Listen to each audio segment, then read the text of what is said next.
So I think that's the tension that Alan was trying to kind of tease out in this video. I'm not in community with you. I'm not in proximity with you. Think whatever you want. I was teasing this out because you guys are like, the chat was going crazy. I was teasing this out. I actually think financially, Ruslan. this is going to be an interesting one. Okay, now you guys know I love Alan Parr. That's my buddy. That's my brother. And I loved this video so much that I wanted to show it to Michael and bounce it off of him because I think this is a really interesting video. It's a video that may trigger some of you. Why I believe pastors can have private jets and be filthy rich. I would love to hear this, bro. Would absolutely love to hear this. So we see how much of it we can get. I'm already frustrated. You're already frustrated? Now, over the years, many well-known pastors and ministry leaders have been significantly criticized for owning private jets. And because we know the approximate value or cost of these private jets, many people have written these people off as if they are money-hungry, greedy televangelists who are simply exploiting people out of their hard-earned money. Now, Hey, yo, private jets are expensive. Very. But And what expensive people the don't- upkeep. The upkeep. Upkeep. The And you fuel. gotta pay, and you gotta fuel, you gotta pay the pilot, you gotta pay the flight attendants. Yeah. You gotta pay to land like in private airports. It's, hey man, you got money, you got money. Quick side story. I went to a Vivo event at South by Southwest. I never know if I told you this. It was the night I met Jay-Z. And they got Jay-Z. You met Jay-Z? Yeah, I met Jay-Z. I'll tell you about it another time. But the homegirl, my homegirl did the event. I ended up becoming friends with her and we chopped it up in this whole bit. And she said that they got Jay-Z for free because of Kanye. This is right when they were doing Watch the Throne. Oof. And so they were out there. It was like everybody's in leather jackets, the whole bit. And then she was triggered because we went and hung out with her in New York. It was like me and Belief, I think one time. We were just the breaks era. Or no, right after the break. I don't know. Okay. And she said, Jay-Z said he'd do the show for free and then invoiced her $50,000 for his jet fuel and pilot because he flew his private jet out there.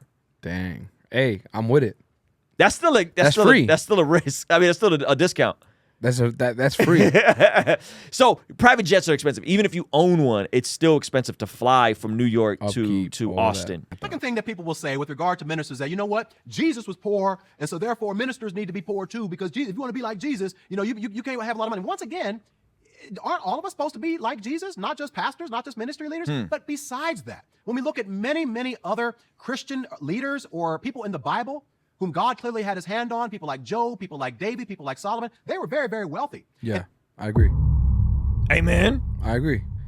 But there was different characteristics that they had that these pastors don't. I'm not saying they don't. I'm not saying they don't. Maybe I'm tripping. All right. But I'm saying, yeah, we'll talk about it. All right. Even at times, God said, you know what, if this wasn't enough, I'll give you more. And so this idea of, you know, I should be poor and that will make me more like Jesus is once again just kind of a false assumption. Third thing, preachers should not be rich because many people in their congregation are not rich. Now, for this one, this is an easy one. Listen, pastors are not responsible for the financial condition of those who follow them because some people might be rich because they made investments, or maybe they have an inheritance, or they just made good, solid financial decisions. You disagree with this? Yeah, I don't want to say pastors are responsible, like indebtedly responsible for their congregation's wealth, but it's like if you got money and someone in your that's faithful to your congregation is like missing rent or missing bills, you gotta fork that up, bro. What if they're missing rent, missing bills because they made terrible decisions?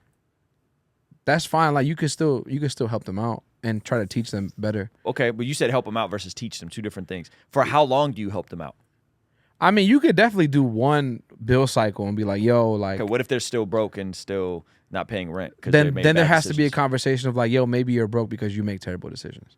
And that's where community comes in, and you can talk about that. But I think if someone that's like a faithful member of your church that is missing on bills or is like struggling crazy, and they're not known to be like irresponsible, like that, yo, help them out. Why not? Like I'm not disagreeing with you. I'm just saying, where do we draw the line? For sure. Yeah, let's keep going. Yeah. Other people might be poor, maybe because they did not make necessarily the best decisions with their money or whatnot. So once again, that's kind of a false one as well. So now we get to the question, is it right for a pastor to have a private jet? Now, Pay attention all the way through because, like I said earlier, you're going to understand where I'm going with this video. And I want to give you 3 questions. The first question is, what could the benefits be for a pastor to have a private jet? Well, the first one is just that, privacy, right? So if you are a public figure, where everywhere you go, people are pulling at you, they're asking you for an autograph, they want to take selfies with you, they want to have time with you, they want to ask you the 50 million questions that they've always wanted to ask you. And you know what? You just don't want to be bombarded with that all the time. You want a certain level of privacy so that you can go where you want to go and not have to necessarily. You have a home. That's where your privacy is at. So you have a home, but you can't get on a plane without getting bombarded. But what does getting on the plane and bombarded mean? Like, what does that mean? Because I have never seen someone get like attacked. Not attacked like physically. I mean like attacked, like bombarded with questions and spiritual things at an airport. I've only seen that after services, especially if a popular pastor. And if the pastor stays after the sermon, people is a line of people. I want to ask them questions, want them to get prayer, wanted to compliment them on the. So you're on saying the thing. they're popular in a specific context, not necessarily just moving around. The Yes, airport. bro. Like. All right. If somebody sees Stephen Furtick at the Atlanta airport is not going into a frenzy because Stephen Furtick is there. Okay. He's not Kanye. Okay. If Kanye was there, frenzy. I mean, Kanye traveled without security. If it was a frenzy. For like a week. Frenzy. I mean, he was Pastors still able to are move. not- He was still able to move around though. But I'm saying like pastors you're not that important.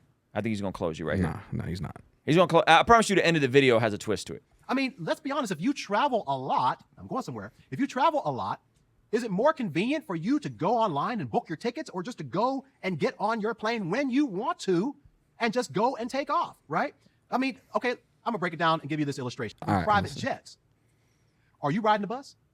No. The reason why you own a car and you don't ride the bus or take Uber and Lyft everywhere is for convenience. I think that's a great point, fam. Nah, I think that's a great point. He's saying having a car is a substantial price difference than having your own flight. having your own plane. It's relative to your net worth. No, 100%. But if you're a pastor that is supposed to take care of your flock, and obviously I'm not saying pastors, you have to give all of your wealth to the. No. There's a twist coming in this video. There's a twist coming in this video. I'm saying, if you have $1 billion net worth. Think about how much $1 billion is. I'm gonna be real with you, and you're gonna think I'm capping, but I'm not capping. I still would not fly private. I would just fly first class everywhere. All right, I'm flying private. I'm just telling you right now. Go crazy, and you would come on my jet with me and have a great time. I will gladly be a passenger in someone's private jet, but Michael will not be personally flying private. Like as a pastor, or just as your own as a human.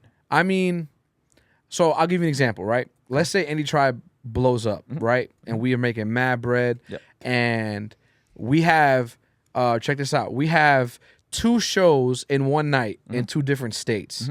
We're just trying to rack it up, we're trying to perform, right? Yep. And we have to get off stage to then hop on a private jet to go perform for another thing. I'm down with that because we're trying to literally just not have to go through security, whatever. Yo, we just perform. Let's just get on the flight. Let's just get on our private on a private jet and just go to the other show, finish it, go home. Like it's like quick. Like okay, boom, boom. I don't gotta stay in the hotel room overnight. Yep. Wake up in the morning at 5 a.m. I can just go Sure. and I'm out. Sure. You know what I'm saying? But the expectation of an artist as opposed to a shepherd, very different. Fair. Very I different. told you there's a twist coming. I'm waiting. I'm waiting. So you would have a private jet? Yes. Nah, I'm playing. I completely did that for shock value. Nah, I really wouldn't, bro. I would save money and just get first class. All right, let's keep watching. Listen, whenever you want to take your family to the amusement park across town, you don't get online and start looking at bus tickets. You got to figure out when the bus is going to come, worried about missing the bus, and you got to go to the bus station, put your kids on the bus, be around people that you may not know, and then you got to get back before the bus line stops running and all this. No. You go to your garage, you get in your convenient car that you purchased, and you go to where you want to be on your own time. Why? Because you decided to purchase a car instead of riding the bus or taking an Uber. So just as you are seeking privacy and you are seeking convenience by purchasing your own personal car, so you don't have to rely on anyone else, you can go and come when you want, you don't have to be bothered with people if you don't want to. In the same way, that might be a reason why a leader, or anyone for that matter, might want to purchase a private jet. What's the average car worth in America? Like what, 30, like 40 racks? Okay. 48,000. Okay. Okay. What's the average salary in America? Like 60? Average salary in America is 56,000. Oh, okay. Okay. So let's do the math on that. I'm thinking. The average person is driving around a vehicle that's worth 85% of their annual income. Okay. It's a necessity. I got to Okay. get from point Is A. it I though? have. Is it though? Yes. Not, Yes, I it mean, is. there's public transportation. There it's not a is. necessity. There's a It difference between a need and a want. Okay. Why would I take public transportation and have to do stops, have to carry my groceries for mad long? Like, I'll do that. That's not like taking public transportation It's is not inconvenient. Yes, no, it's That's the inconvenient. point. But I'm saying it, like having a car in some places is a necessity because there's no public transportation. I'm not talking about places that don't have any buses. Like you're in the Hicks of Alabama. Well, I'm talking about in most major cities, there's public transportation. But there's we not have good we have public public transportation here. It's terrible. Same in Atlanta. My mother-in-law gets up, and I usually take her to work. She's been wanting to go on her own. If I take her to work, I can leave here at 7:15, get her to work by 7:25. If she wants to take public transportation, she'll get up at 5:30 to get on the bus at 5:30. Really bad. But she can do that. She can survive without. It's just very difficult. So if your net worth is, what's the average net worth in America? Median net worth in America, 121,000. That's dope. Okay. Yeah. That means that a person is driving a vehicle that's 46,000. That's like 35% of their net worth. Because you need a car to get around. Some people do. You need a private jet to get around? Be real. Some people may need a private jet. No. Kanye may need a private jet. Be real. Some people may need a private jet. Be real. So all I'm Would saying is, you rather pay 70, 80,000 for one trip on a plane, or just buy a plane ticket for like $300-400? No. But it depends on your net worth. Hey, man. Because you're looking at it like the expense. I'm saying there are people that are worth $1 billion that for them having a plane that's $50 million is the equivalent of you having a car. If you are a shepherd of a flock, I do not believe that you should have that much money in one single thing. Okay. A different expectation. All right, let's keep watching. Private jet's gonna be $60 million, and that's extravagant. Be careful. And now you're starting to see where I'm going with this video. Be careful, because what you consider extravagant might not be extravagant to someone else. And what you don't consider extravagant, someone else very well may. So you might have a $60,000 SUV. And in your mind, that's not extravagant because you need to have a third row and you need to have that for your kids to get around and things like that. But someone else might look at you and say, you know what, you're living extravagantly because you could have purchased a much less expensive vehicle that still got you from point A to point B. You are living extravagantly because you have a $60,000 vehicle, not a $60 million jet. Or maybe you just bought your kids a $600 Xbox. And you're thinking, it's not the same. But someone else who's less fortunate, who can't afford that, is saying, wow, you spent $600 on an Xbox? That's living extravagantly. So we got to be careful. So before you pass judgment on one of these pastors. Okay. So let me whatever Twitch you're talking about, I don't. That's literally not the same thing. If we're talking about, if the argument is metrics, like, oh, well, you know, the calculations is if you buy an Xbox, that's the same thing if somebody has $1 billion is buying a plane. It's like, that's literally like, to me in my head, not the same thing. But the ratios are exactly the same. No, 100%. The ratios are exactly the same. 100%. Now I'm a poke. I'm a poke right now. Poke. And this happens to me all the time. What are we wearing on our feet right now? I have some Yeezys on right now. I have some Yeezy slides. What am I wearing? You're wearing some Jordan Bird 11s, baby. Okay. You realize that this conversation that we're having all the time based on tennis shoes. All the time. What do you mean? How dare you wear some Jordans? How dare you? Right? Preaches in sneakers. That's the homie, by the way. Oh, yeah, he's hella cool. I love that guy. Yeah. Same exact logic.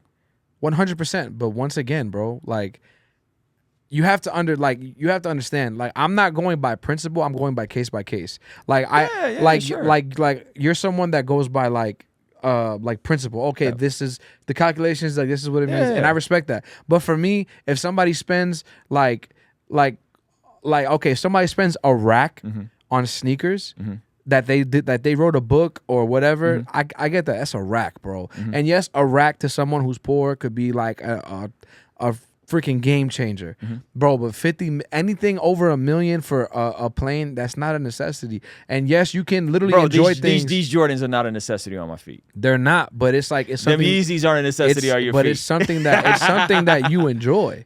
And right? someone might That's enjoy a fun to private you. jet. Oh, but that sum of money cannot be justified for that purchase, especially for a shepherd. But that's what I'm saying. But do you though. understand that the same exact argument gets made about nice shoes? That doesn't even equate. And I know you're not making that argument to me. No, I'm not. I'm saying that I know people. I've seen the comments. Yes. But that doesn't make any sense logically to me, to Michael, to compare. Like, I'm not comparing principle. I'm not comparing principle. I'm comparing case by case study. It does not justify someone having a $50 million jet and $1,000 sneakers on their feet. That does not correlate to me. I don't care what the metrics say. In my head, that does not mean the same thing. Okay. When I think of a shepherd, think $50 million. What can that do for a community?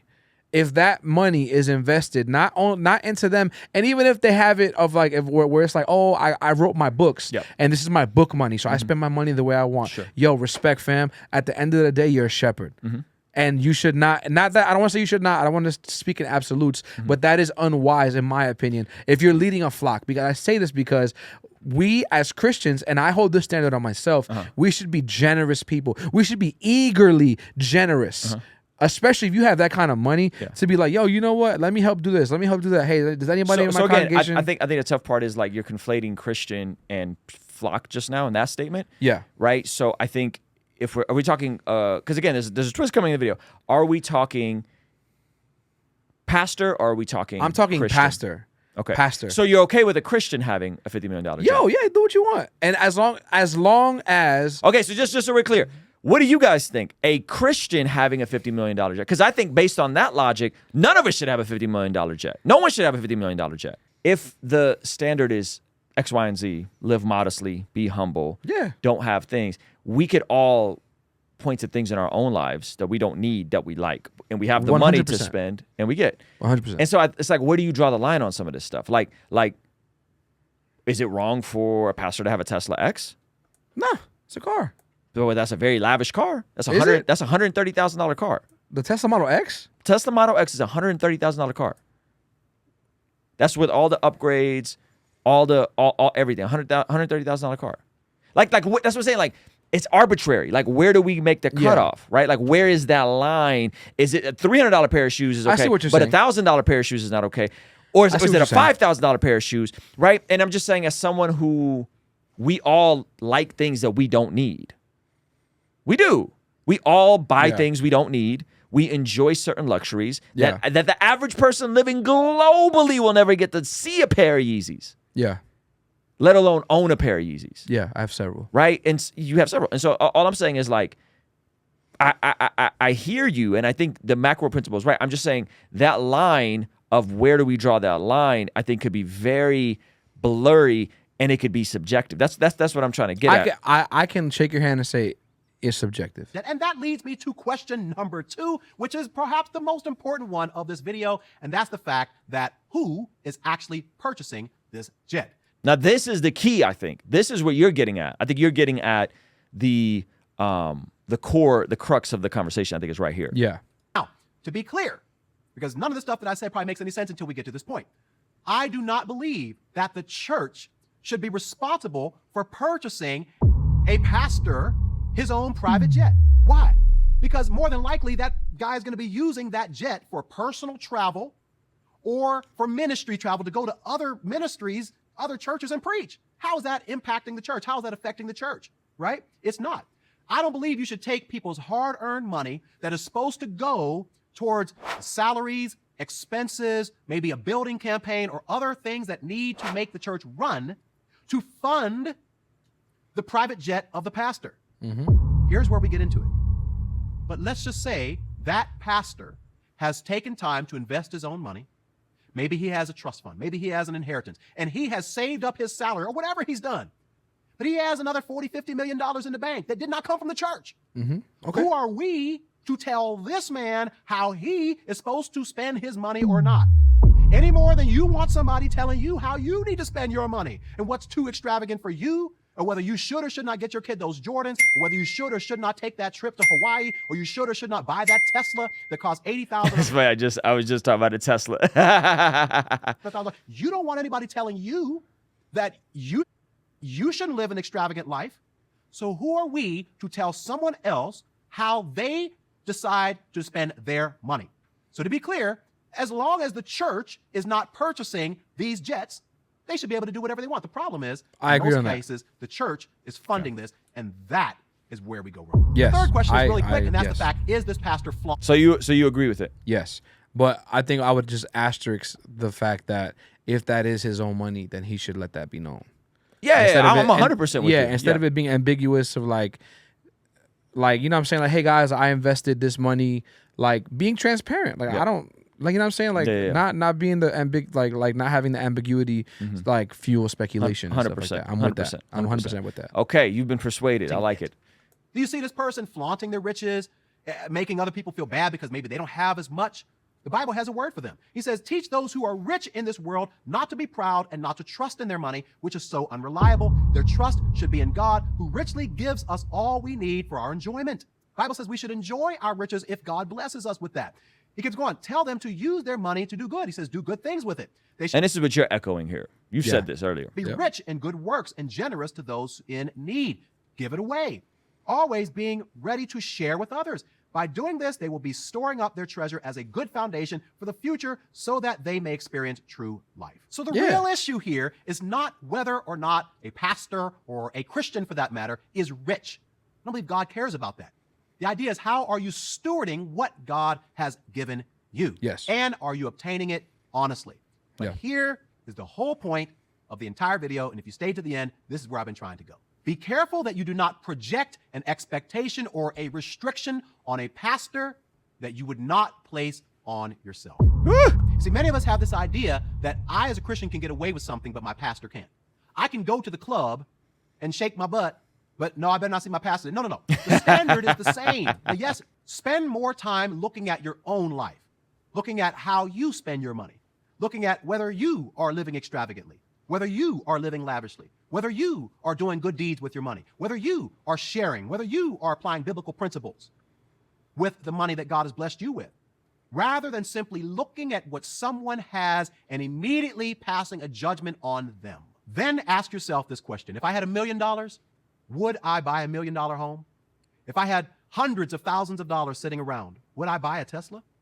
If I had millions and millions of dollars and money was not an issue and I love to travel all over the world, let's say I had $1 billion, would I buy a private jet so I could have that convenience and that privacy? No. So when you start to look at yourself first, and this goes with all of the relationships that you would have, this goes across the board for your life, this is great advice.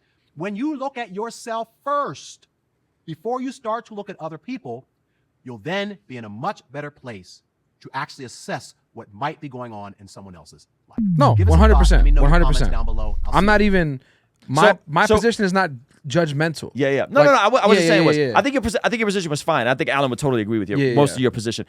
Someone just said this. Well, catch this. He said, if you had $1 million, would you buy $1 million home? Think about this for a second. And someone said, I don't want a mansion. I don't.